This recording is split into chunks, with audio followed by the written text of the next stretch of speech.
amplio, tú puedes solicitar que se inscriba solamente en parte del inmueble el derecho de superficie. Entonces, imagínense que ustedes tienen un inmueble de 20 hectáreas y solamente quieren constituir un derecho de superficie sobre 1 hectárea. Lo que van a tener que hacer es presentar unos planos, seguir un procedimiento que te da registros públicos y se va a inscribir esa superficie solo sobre la hectárea en donde quieres que se inscriba. Este tipo de variaciones se aplican mucho para las explotaciones de recursos naturales. ¿Por qué? Porque normalmente cuando se va a explotar un recurso natural, ya sea minas, ya sea hidrocarburos, ya sea cualquier tipo de recurso natural, la extensión de las concesiones es muy grande. Y normalmente estas concesiones están en lugares alejados, descampados, en donde tú tienes terrenos, unidades inmobiliarias muy grandes. 600 hectáreas, 700 hectáreas. Entonces, en ese caso, cuando a ti se te da una concesión y efectivamente quieres explotar, o por ejemplo, cuando vas a hacer un tendido de cables a través de todo el Perú para poder poner una concesión de fibra óptica, no vas a comprar pues todas las 600 hectáreas porque a ti solamente te interesa una tira. Entonces, aquí se utilizan el derecho de superficie, el derecho de usufructo, y lo que vamos a ver ahora en un momento, que es el derecho de servidumbre. Y lo que se hace en esos casos es aplicar esta norma para solamente inscribir tu derecho sobre esa franja que efectivamente se vaya a utilizar. Porque si no sería un despropósito tanto para el propietario del terreno como para la persona interesada que tiene la concesión. Porque no le va a interesar pagar por el uso de 600 hectáreas si es que solamente va a utilizar una tira que en total suma 1 hectárea. ¿Sí? ¿Dudas? ¿Consultas? Sí. Yo puedo agarrar un derecho en superficie y puedo decidir venderlo, o sea, informándole a la persona que va a comprar de que esa propiedad está sometida. O sea, tú eres el dueño del terreno y quieres vender el terreno que está sometido a superficie. Claro. Sí lo puedes vender, al igual que puedes vender la nuda propiedad en el derecho de usufructo.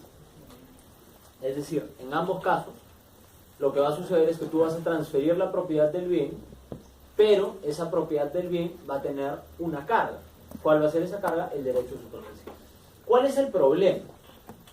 El problema es cuando Rodrigo decide vender este inmueble, pero no le dice a la otra persona que el inmueble tenía un derecho de superficie. Imagínense, Rodrigo ha constituido un derecho de superficie y decide ahora venderle el inmueble a Jimena. Entonces, en ese caso, ¿qué es lo que va a ocurrir? ¿Qué es lo que va a ocurrir? ¿Ah? Concurso de acreedores. Concurso de acreedores, exactamente. Va a ocurrir un concurso de acreedores. ¿Y por qué? ¿Por qué es que ocurre un concurso de acreedores cuando la propiedad sí puede coexistir con el derecho de superficie? Porque el objeto que se está transfiriendo en propiedad no es una propiedad con una carga de derecho de superficie, sino que es una propiedad limpia, sin ninguna carga encima.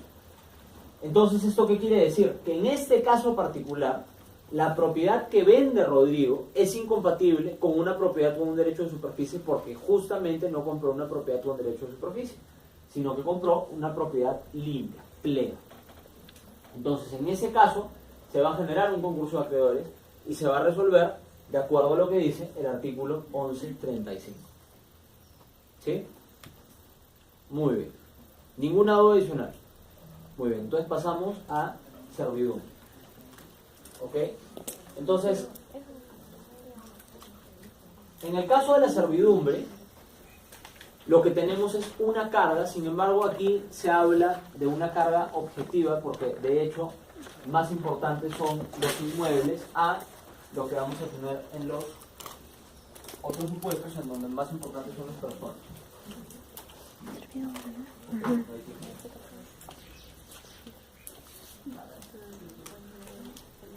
Vamos a pedir pisos. Chicos, alguien vaya a pedir pisos. Chicos, alguien vaya a pedir. Es que yo estoy grabando.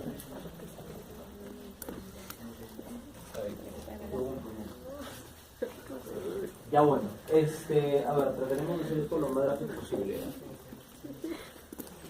Miren, cuando uno tiene un derecho de servidumbre, por regla general, tú tienes algo que se conoce como el predio dominante y el predio sirviente, ¿sí?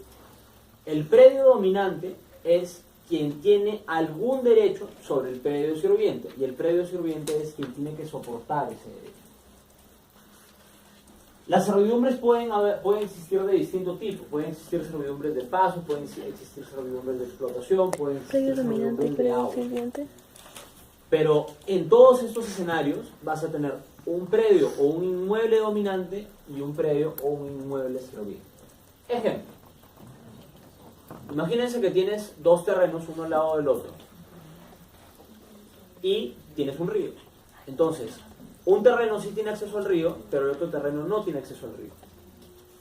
Y este terreno que no tiene acceso al río necesita tener acceso al río porque es un terreno agrícola. Entonces, lo que se construye es un canal. Y ese canal que va desde el río, pasa por el predio 1 y llega al predio 2 para poder regar las plantitas del predio 2, va a ser un canal sobre el cual se va a tener una servidumbre. Se constituye la servidumbre. Entonces, en ese caso, ¿quién va a ser el predio sirviente y quién va a ser el predio dominante? El predio dominante va a ser el predio que está regando sus plantitas, el predio 2, el que está regando sus plantitas, con el agua que pasa por el canal sobre el predio 1. Y el predio 1 va a ser el predio sirviente, ¿por qué? Porque este predio 1 va a tener que soportar la carga de la servidumbre que implica en este caso, se materializa en este caso, como el canal de agua. ¿Por qué es que decía al inicio que en el caso de la servidumbre interesa más el objeto que la persona? En todos los derechos reales que hemos visto hasta ahora, la importancia principal está en cabeza del titular del derecho. Si es que yo soy propietario, no importa dónde me vaya, yo igual voy a seguir siendo propietario. Si es que a mí me dan el derecho de usufructo, no importa que yo no lo use, igual es mi derecho de usufructo. En cambio, en el caso de la servidumbre recae sobre los inmuebles. Es decir, de hecho todos los derechos recaen sobre los inmuebles, pero la relación que se genera en el caso de la servidumbre es exclusivamente entre los inmuebles. Tal es así que si, por ejemplo, yo tengo un terreno y constituyo un derecho de servidumbre a favor de un terreno de Rodrigo, y después yo vendo mi inmueble, se lo vendo a Noelia, Noelia cuando entra a mi inmueble va a tener que respetar la servidumbre de Rodrigo. Y si es que Rodrigo le transfiere su inmueble a Sandra, igual Noelia, ahora titular de mi bien, que es el predio sirviente, va a tener que respetar va a poder utilizar la servidumbre que yo le había dado originalmente a Rodrigo. Porque el foco de atención está en los predios. Por eso se habla de un predio sirviente y de un predio dominante. Y ustedes van a ver esta particularidad en el fraseo de las normas, porque en el caso de las servidumbres se permite hacer algo que no se permite en ningún otro tipo de derecho real. Entonces, a ver, primero vamos a leer la definición general del artículo 1035. A ver, Sánchez, ¿no tienes código? No, pues doctor. Consigue código, ya, no vi nada. La ley o el propietario de un predio puede imponerle gravámenes en beneficio de otro. Que den derecho al dueño del predio dominante para practicar ciertos actos de uso del predio sirviente o para impedir al dueño de este ejercicio de alguno de sus derechos. Ahora lee el 1048. El propietario de dos predios puede gravar uno con servidumbre en beneficio del otro. A ver, como ustedes ven, lo que te dice la norma general de servidumbre es: la servidumbre hace que un dueño de un predio constituye un derecho en favor de otro dueño de otro predio, ¿sí? Este derecho nunca, ojo, nunca puede ser una obligación de hacer.